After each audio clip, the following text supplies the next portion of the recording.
A solenoid is just referring to a coil of wire that is basically just stacked.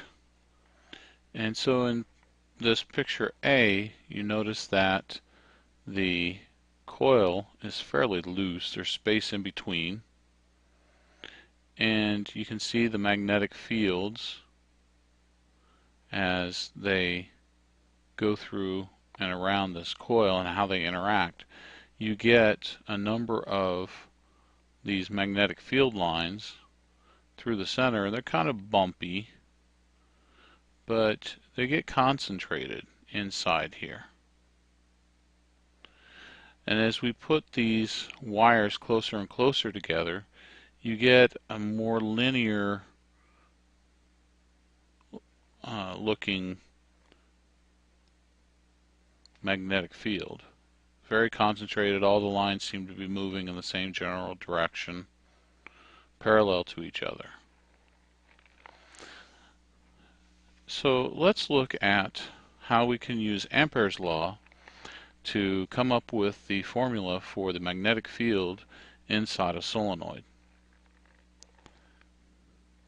So this is looking at a solenoid, breaking it apart, and here we've got the wires spaced a little bit. Now this applies even if they're all touching. So here from C to D, we see that the line is going with the magnetic field. But when I go from D to A, well, let's use the right-hand rule. I'm going to point my finger into the screen and wrap my fingers around, and so this field is going clockwise at this point, this wire, which means that this one's going to be going clockwise, and this one's going to be going clockwise. And you notice that there's a cancellation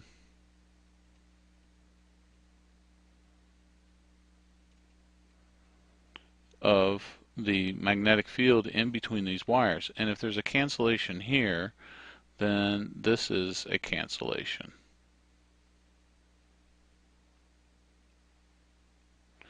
And if these 2 points are canceled, then there should be no magnetic field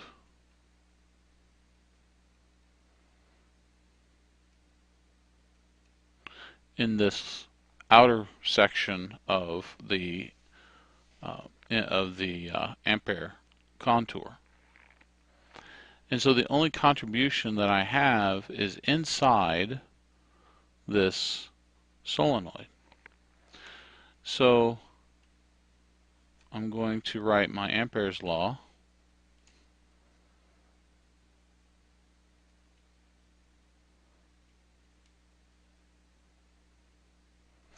And my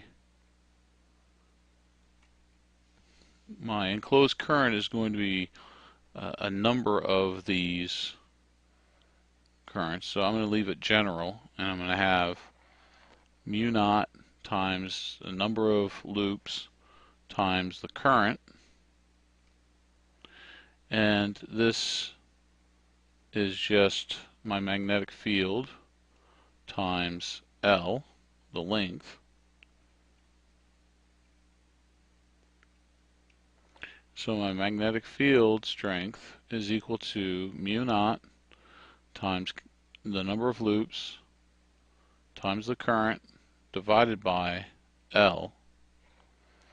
And if I define little n as being the number of loops divided by the length, then my formula becomes equal to mu naught times little n times the current. Now it turns out that this little n, loops per length, is actually a spec when you're looking on a data sheet.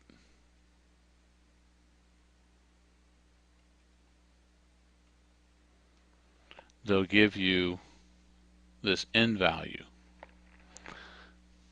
So the toroid has the the solenoid has this magnetic field inside running in straight lines through a solenoid with very little to no magnetic field outside